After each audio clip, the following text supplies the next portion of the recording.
ఏదైనా కుక్ చేయాలంటే ప్రాసెస్ తెలిస్తే సరిపోదు. అంత ఓపిక కూడా కావాలని ఈ క్యారెట్ స్వీట్ చేసినప్పుడల్లా అనిపిస్తది. అప్ టు మీ ఈ హల్వాకి పెద్ద స్టెప్ వైస్ ప్రాసెస్ ఏముండదు కానీ లాట్స్ ఆఫ్ పేషెన్స్ కావాలి. టేస్ట్ కూడా మనల్ని అస్సలు డిసప్పాయింట్ చేయకుండా ఉంటది. మన కోసం మనం ఏది చేసుకోము. నేనైతే అంతే ఏం తింటాంలే అనిపిస్తది.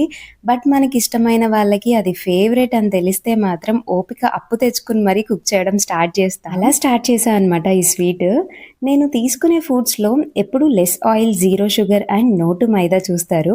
అవి తప్పకుండా వేసి చేయాలి అంటే అసలు చేయడమే మానేస్తాను.